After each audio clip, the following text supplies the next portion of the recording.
Assalamualaikum warahmatullahi wabarakatuh dan selamat siang.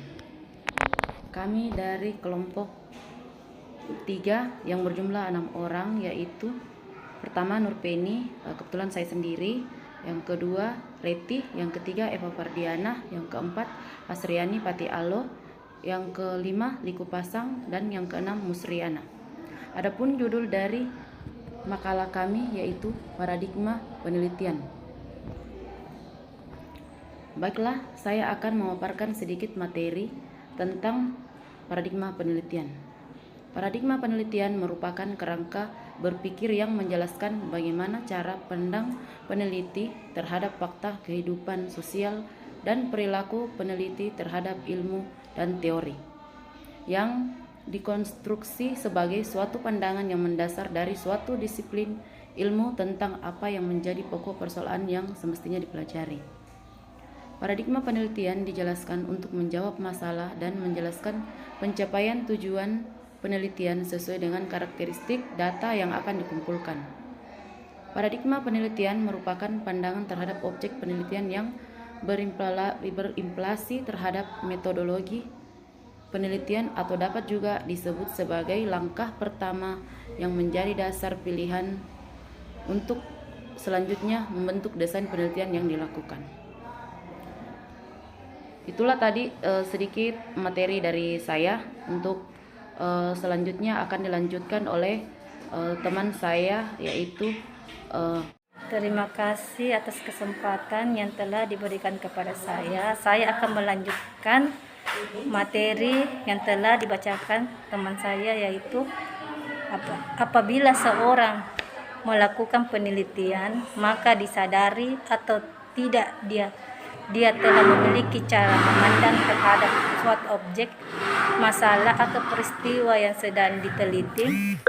Di dalam dirinya telah terbentuk suatu kepercayaan yang didasarkan pada asumsi-asumsi tertentu yang dinamakan aksioma atau paradigma. Cara pandang seseorang dalam menentukan objek penelitian itu berbeda-beda, sehingga antara satu peneliti dengan peneliti yang lain memiliki pola pikir yang berbeda pula tentang yang akan mereka teliti, sehingga dalam penelitian seorang peneliti harus tahu apa yang harus dibahas, apa yang harus dijawab, dan bagaimana cara melakukan penelitian tersebut. Rumusan masalah berdasarkan latar belakang di atas, maka dapat dikemukakan bahwa rumusan masalah yang dapat disimpulkan adalah: 1. Apa yang dimaksud dengan paradigma penelitian? Apa jenis-jenis paradigma penelitian? 3. Apa karakteristik paradigma penelitian?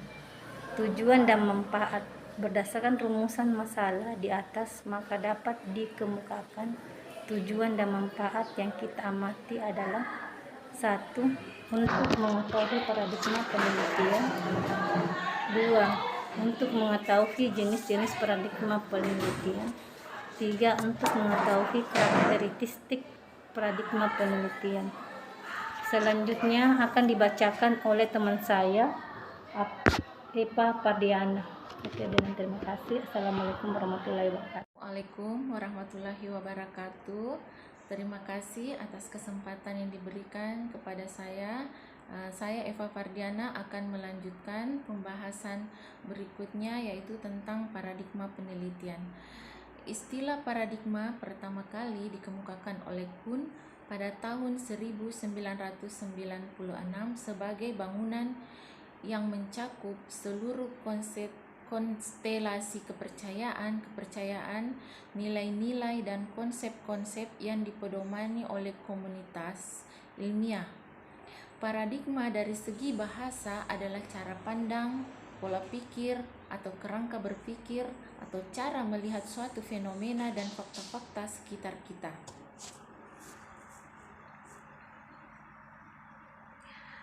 Adapun jenis-jenis paradigma penelitian ada 2 jenis. Yang pertama adalah penelitian kuantitatif. Penelitian kuantitatif adalah paradigma penelitian yang berisi pandangan-pandangan atau keyakinan-keyakinan bahwa fokus penelitian adalah kualitas atau hakikat dan esensi. Akar filsafat yang dianut diantaranya adalah fenomenologi dan interaksi simbolik.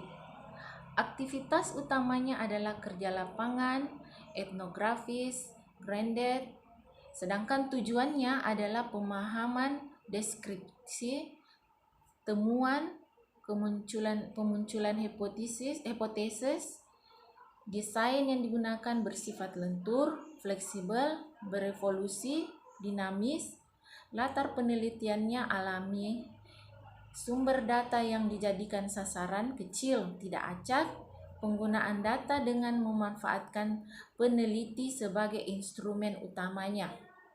Modus analisis induktif dan temuannya komprehensif dan holistik serta mementingkan transferabilitas menurut Al-Wasilah tahun 2022. Demikianlah pemaparan materi dari saya yang akan dilanjutkan oleh teman saya. Assalamualaikum warahmatullahi wabarakatuh. Saya Hasriani Patialo akan melanjutkan materi dari teman saya. Paradigma penelitian kuantitatif dipilih bila penelitian bertujuan menjelaskan beberapa banyak suatu fenomena, bagaimana hubungan aspek data bersifat numerikal dapat diukur bebas konten dan untuk menguji teori. Ciri paradigma penelitian kuantitatif: A. Paradigma tradisional positivis eksperimental empiris. B. Menekankan pada pengujian teori-teori melalui pengukuran variabel penelitian dengan angka dan melakukan analisis data dengan proses statistik. C. Realitas bersifat objektif dan dimensi tunggal. D. Penelitian independen terhadap fakta yang diteliti. E. Bebas nilai dan tidak bias. F. Pendekatan deduktif. G. Pengujian teori dan analisis kuantitatif. 2. Penelitian kuantitatif adalah paradigma penelitian yang mempunyai keyakinan bahwa fokus penelitian merujuk kepada kuantitas dengan menggunakan landasan filsafat, positivisme, dan empirisme. Kegiatan penelitian ini diantaranya dilakukan melalui eksperimen dengan menggunakan analisis statistik. Tujuan penelitian diarahkan kepada diskriminasi, prediksi, kontrol, dan pembuktian hipotesis. Desain ditentukan lebih awal dan cenderung terstruktur sempurna dengan menggunakan sampel besar, acak, dan retrospektif. Yang diberikan kepada saya Liku Pasang akan memaparkan materi selanjutnya. Karakteristik penelitian. Dapat dikemukakan beberapa karakteristik dari penelitian, khususnya pendidikan, yaitu: pertama, objektivitas. Objektivitas dicapai melalui keterbukaan, terhindar dari bias dan subjektivitas. Dalam prosedurnya, penelitian menggunakan teknik pengumpulan dan analisis data yang memungkinkan dibuat interpretasi yang dapat dipertanggungjawabkan. Yang kedua, ketepatan. Penelitian juga harus memiliki tingkat ketepatan atau precision. Secara teknis, instrumen pengumpulan datanya harus memiliki validitas dan reliabilitas yang memadai. Desain penelitian, pengambilan sampel, dan teknik analisisnya yang tepat. Yang ketiga, verifikasi. Penelitian dapat diverifikasi dalam arti dikonfirmasikan, direvisi, dan diulang dengan cara yang sama atau berbeda. Verifikasi juga bermakna memberikan sumbangan kepada ilmu atau studi lain. Yang keempat, penjelasan ringkas. Penelitian mencoba memberikan penjelasan tentang hubungan antar fenomena dan menyederhanakannya menjadi penjelasan yang ringkas. Tujuan akhir dari suatu penelitian adalah mereduksi realita yang kompleks ke dalam penjelasan yang singkat. Yang kelima, empiris.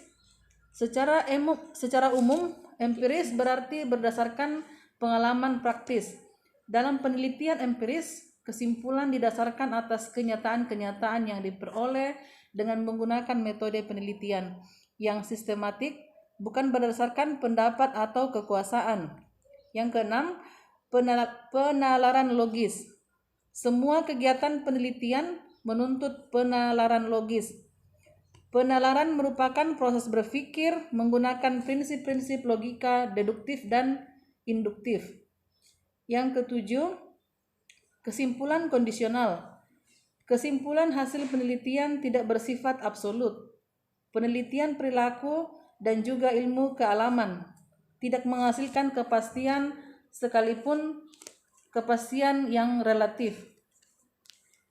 Demikian pemaparan dari saya.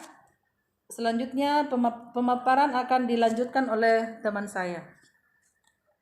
Wabarakatuh dan selamat siang. Saya Musriana akan melanjutkan membacakan bab 3 penutup sekalian kesimpulan.